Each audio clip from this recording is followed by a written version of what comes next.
Baba Saheb doctor Bhimrao Ambedkar विश्व के सबसे विद्वान व्यक्तियों में गिने जाते हैं। बाबा साहेब डॉक्टर भीमराव अंबेडकर विश्व के सबसे बड़े अर्थशास्त्री और वैज्ञानिक की गिनती में आते हैं।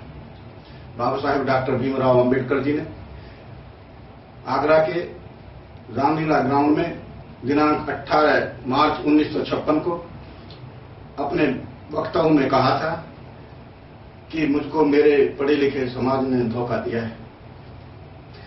हमें इसमें गंभीरता से देखना है कि ऐसा कौन सा धोखा पढ़े लिखे लोगों ने दिया है।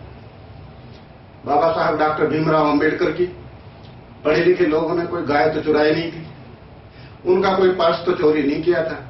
फिर ऐसी कौन सी कमी रही कि बाबा साहब को 18 मार्च 1956 को लगभग रोते हुए ये बात कहनी पड़ी कि मुझको मेरे समाज के पढ़े लिखे लोगों ने धोखा दिया है। जब हम इसको गंभीरता से देखते हैं तो उसमें पता चलता है कि बाबा साहब की अपेक्षा थी कि मेरे समाज के पढ़े लिखे लोग मेरी तरह समाज में जाकर के जो अशिक्षित लोग हैं, जो साधनहीन लोग हैं, उनको मेरी विचारधारा को बताएंगे और उनको इतना जागृत करेंगे कि वो सम्मान की जीवन जी सके।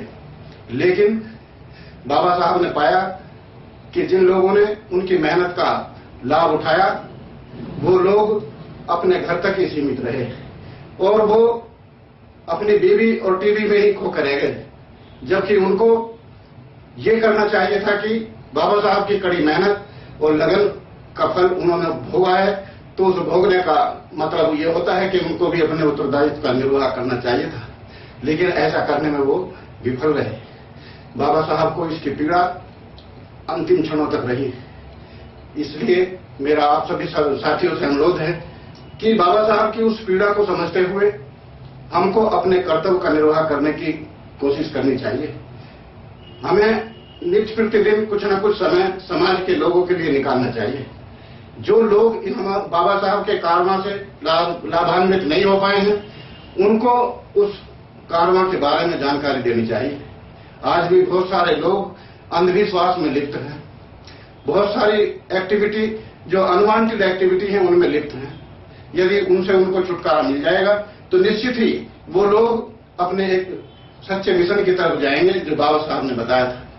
बाबा साहब का मिशन सम्मानित जीवन जीने के लिए प्रेरित करता है, अपनी जीविका अर्जित करने के लिए प्रेरित करता है।